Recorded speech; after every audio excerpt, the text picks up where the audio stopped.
Ready? Ready. Call to order the special Board of Education meeting. Please stand for the Pledge of Allegiance. I Pledge allegiance to the flag of the United States of America and to the republic for which it stands, one nation, under God, indivisible, with liberty and justice for all. Be seated. Roll call, please, Ms. Green. Gabriel? Greg? Here. Jeff? Yes. Tommy? Yes. John? Yes. Erica? Yes.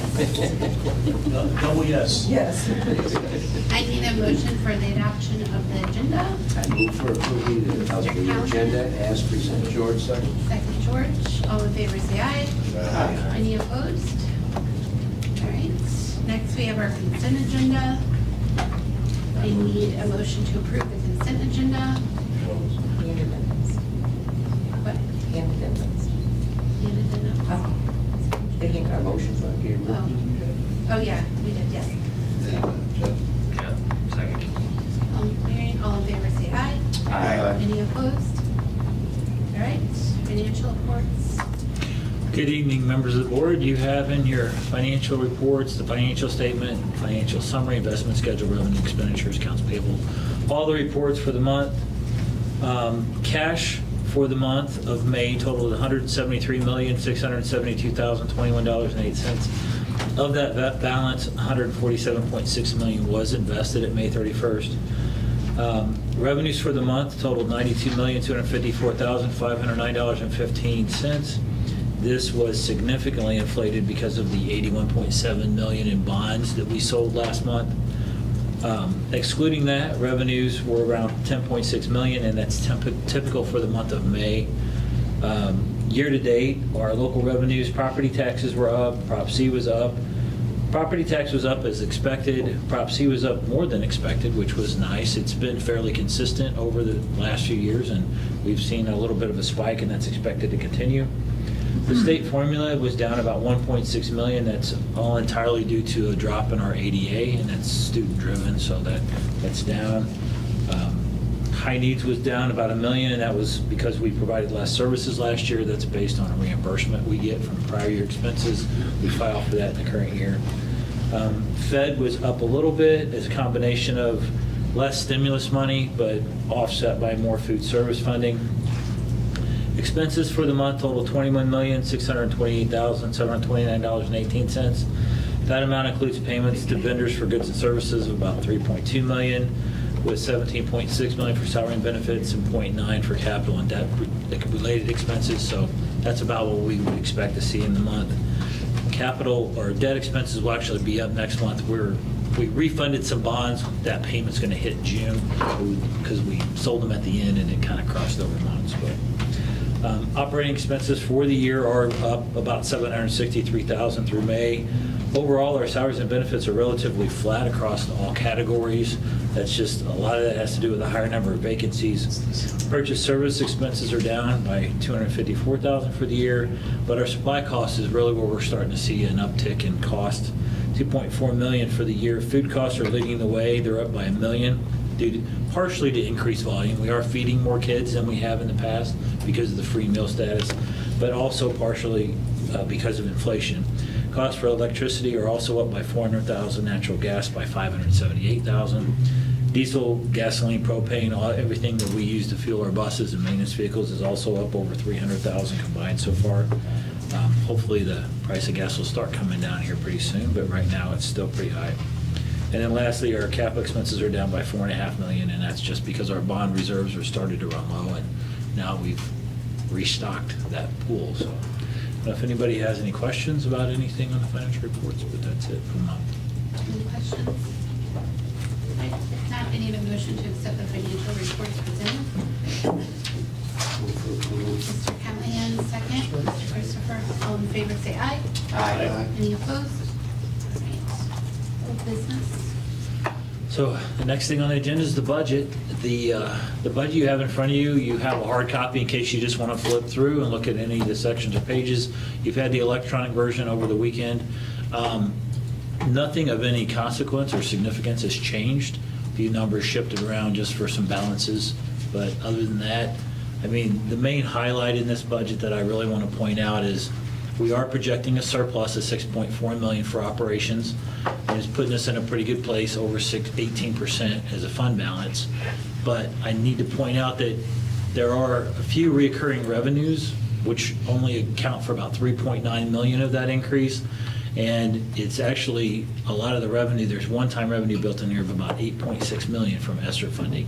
So when that goes away, that's really kind of a concern. And if we didn't have that, we would probably be adding about $2.5 million to the deficit. So we would not be anywhere near in as good a shape as we are. So I went through all the major variances and everything the last board meeting, so I don't know if anybody wants me to go over anything or if they have any questions, but otherwise it's there for your approval and consideration. Any questions? All right, I need a motion to adopt the 2022-23 district budget. Mr. George, second. Mr. Helms, all in favor say aye. Aye. Any opposed? New business? First item under new business is the bank renewal recommendation. That's me again. I'd like to recommend the board approve a 5-year depository contract with Bank of America. We've been with Bank of America for quite a few years, and every time this gets bid out, we're allowed to piggyback off other districts when they bid their services out. Rockwood just bid it out and awarded to them for another 5 years. There's a memo in here from them. They give us the best pricing that there is available in the market as far as government entities are concerned. They also provide us with bank supplies. There's quite a bit of money that goes involved in that. Any of our checks or bank deposit bags and all that stuff are included. So if you don't have any questions, I ask that you approve our depository for I 5 just have years. one question. So Mhm. that piggybacking, like Rockwood, does that mean we got the same rates that they did? We actually, our rates are a little bit different because of the pricing structure, but overall, the way you would look at it, we're right in line with them. Yes. Thank you. Mhm. Any other questions? All right, I need a motion to approve Bank of America. Mr. Christopher, Second. second, Mr. Callahan, all in favor say aye. Aye. Any opposed? Very good. The next item is the policy development, the quarterly policy development that Paul Myers oversees. He distributed the current recommendations on June 6th, so you've had a good 3 weeks to take a look at this. There's 4 new policies, and then there's 5 policies that were just tweaked with grammatical changes or spelling errors or things like that. I'd like to recommend that you approve those policies in the quarterly recommendations. Any questions regarding the policy changes or updates? All right, if not, I need a motion to approve the policy changes for 22-23 school year. Mr. Moore, second. Mr. Callahan, all in favor say aye. Aye. Any opposed? Very good, thank you. The next item is probably the second most important to our staff, to their salaries, and that's fringe benefits. Where'd Eileen go? Oh, there she is. So Eileen Bresnahan is our coordinator of fringe benefits, and she is going to talk to you and recommend our dental, medical, vision, and life insurance. Good evening, ladies and gentlemen. In your packet, you will have a memo in regards to all of our insurances and the renewals for coming up this year. If it's okay, I'll just go quickly over each one. So our Aetna medical, we are self-funded. The last couple of years since COVID had hit, it's been a little bit of an up and down roller coaster for sure, because things were closed down, then things were opened up. But overall, the pressures of the economy in a whole are kind of starting to take a little bit of a toll, because our reserve has dropped down. It's dropped $4 million over the last couple of, about 2 years here now. So with a analysis with Aetna and everything, and what we're currently using and how our reserve is doing, we are going to recommend an approval for a rate increase to our self-funded program. We have had the same rate since 2017. We have not had to increase them. Unfortunately, it's kind of coming to an end for us. So we have adjusted the rates about 5%, about right around 5-6% accordingly to each tier. Zoom Care overall is doing so well. A lot of our staff are very pleased with it. I still do not get really any negative comments at all about it. It is saving our staff a lot of money, as well as the district in a way, because we're not paying those claims out to regular providers in the area. We're getting to kind of keep it here in-house, and we still have the best clinic. Other schools are trying to do the clinic like we do. Unfortunately, they just can't quite get to the bar where we are at, so hopefully we'll hang on to that. The costs and everything are pretty averaged out for Zoom Care. We pay those monthly and everything, but we do have a per member per month fee that will go up slightly. We have a 5-year contract currently, so it'll go up slightly this next year. Our staff dental is through United Concordia, and they have offered a 1-year guarantee for us this year, so we will not see an increase there for United Concordia to maintain the same plan and everything. Our bus drivers and monitors, they are on Delta Dental. They're a little bit smaller group, and they're over there, and Delta also offered a 1-year guarantee as well, so no changes as well to their plans either. Our vision is both groups, bus and staff, are all together with VBA, and we are entering our 2nd-year agreement. We had actually a decrease from them previously, so we're entering that 2nd-year agreement, so next year we'll be going. VBA is? Vision Benefits of America, our vision plan. And then our life insurance also, through Sun Life Financial, they have held very steady for us. We will be in our final year with an agreement with them. We had our first change 3 years ago in a long, long time with them. So hopefully they'll be continuing on that road. I also just did note in there the Kansas City Life Short-Term Disability Program. That was something new to our staff in 2020. It is a staff paid benefit, so the employees enroll in it. It's based off of their age and their income. But so far, the benefit has been utilized by some staff, and it's been very smooth sailing for them for anything that I've had to deal with so far. And then we also offer just this year the Kansas City Life Employee Assistant Program, EAP. That helps to give our staff members and their family, so pretty much anybody who lives in the household, access to help, therapy, if they need direction, like where do I go for this, or how do I handle this? That's those kind of questions. It can be from financial to legal, and that program is very, very minimal cost to us. It's based off the number of employees that are actually enrolled in our short-term disability, but it's available to all of our staff.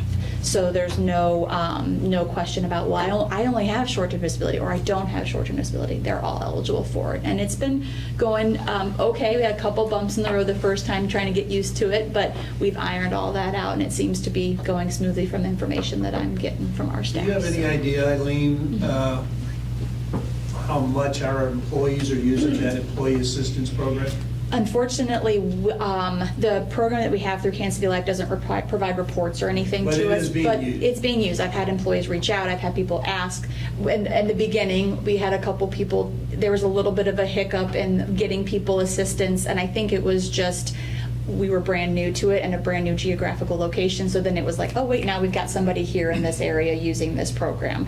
And we're quite larger. The other company that used it was a small insurance company here in O'Fallon that has maybe 30 employees, where we have 3,000. So I think it might have been a little bit of an influx they weren't quite prepared for, because our staff, you tell them free and they're going for it. So yeah, but so far everyone that I've had tell me they've used it has had a pretty good experience and have gotten their needs met in a way. So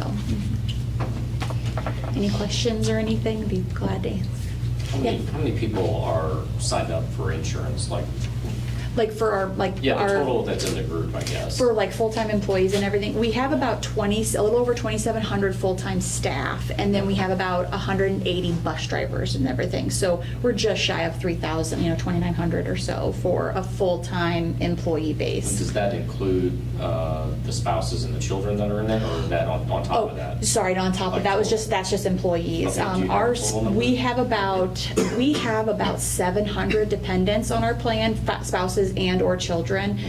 The percentage overall is a little less than 10% of our staff actually carry a dependent child or a spouse on our plans. Medical wise, that's the bigger one.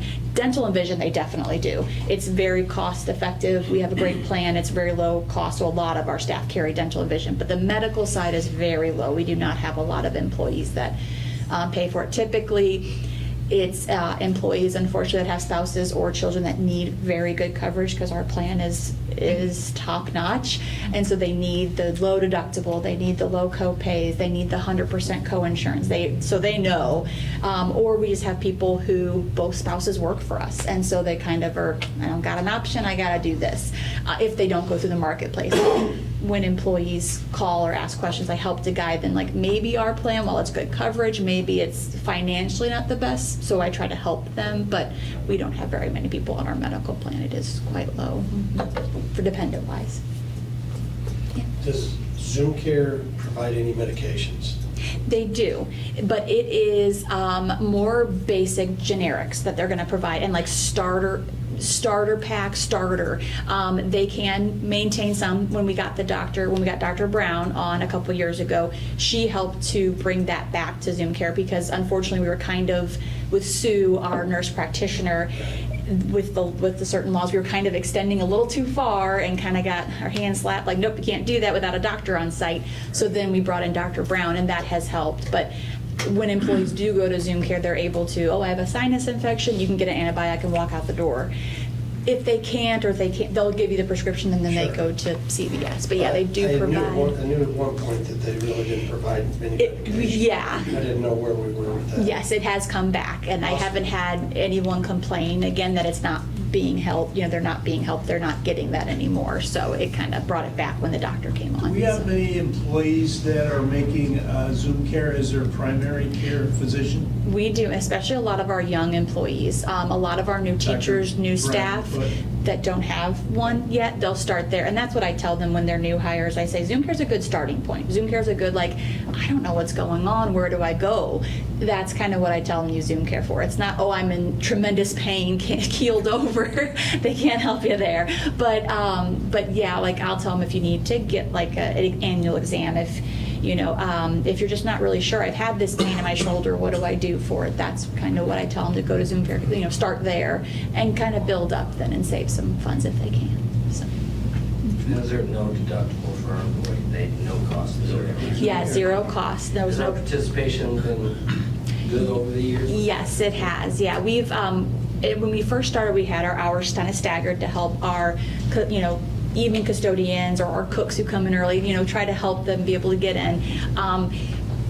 While we thought evening hours would be great for our staff, a lot of our staff don't use it past 5 o'clock. They're after they're home, they're done. So we kind of pulled back on our late evening hours because we were open until 7 o'clock, and now we're only open until 6 because we just didn't have the usage. So we kind of have tailored it over the years, but yeah, it's 100% free to our staff. So.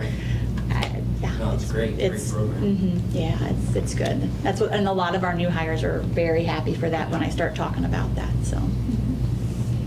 Is- Is the increase in rates, is that replacing the 4 million?